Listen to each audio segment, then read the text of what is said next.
It was a Tuesday night, one of those quiet, unremarkable evenings.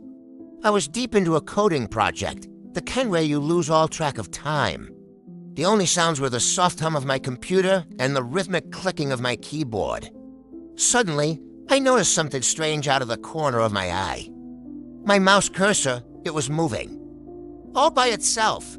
I froze, my fingers hovering over the keys. It wasn't just a random twitch either. It glided across the screen with an unnatural smoothness, a purposefulness that made my stomach clench. It moved over to a blank text document I had opened and clicked it into focus. My heart started to pound. I tried to grab the mouse, to regain control, but it was like fighting an invisible force.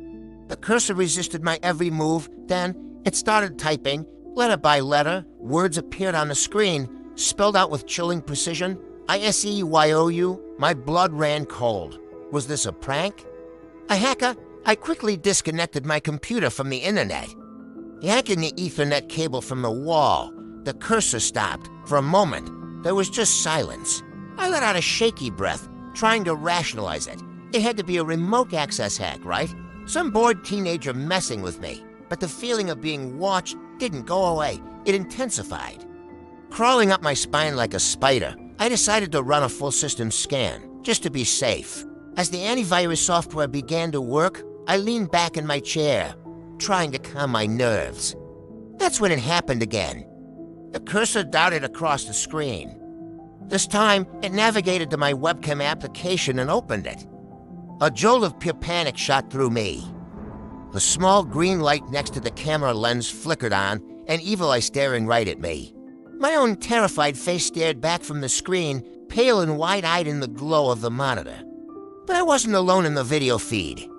My breath hitched in my throat. Behind my reflection, standing just over my shoulder in the dimly lit room, was a figure. It was tall and gaunt, shrouded in shadow so deep I couldn't make out any features, just a vaguely human shape that was impossibly still. It wasn't there when I looked over my shoulder.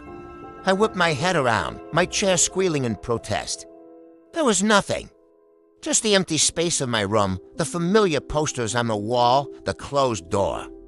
My eyes snapped back to the screen. It was still there. In the webcam feed, the dark figure hadn't moved.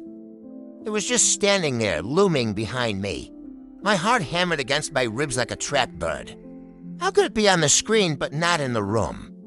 Then, on the screen, its head began to tilt as slowly. A motion so unnatural, so wrong, that a scream got caught in my throat. I couldn't move. I was paralyzed, forced to watch this impossible horror unfold in a two-dimensional window on my computer. The figure on the screen raised a long, shadowy arm and pointed, not at me in the room, but at my reflection, at me. On the screen, the cursor moved one last time. Clicking open the text document again, new words began to appear. Typed with the same horrifying deliberateness as before. INOYOUSCEME. I finally found my voice and screamed. I scrambled out of my chair, stumbling backward, my eyes locked on the monitor. The figure was still there, pointing. I didn't wait to see what would happen next. I fled the room, slammed the door shut, and didn't look back. I don't know what that thing was, or how it got into my computer. All I know is that my webcam is now covered with a thick piece of tape, and I haven't turned on that computer since. Sometimes, late at night, I think I can still feel it watching.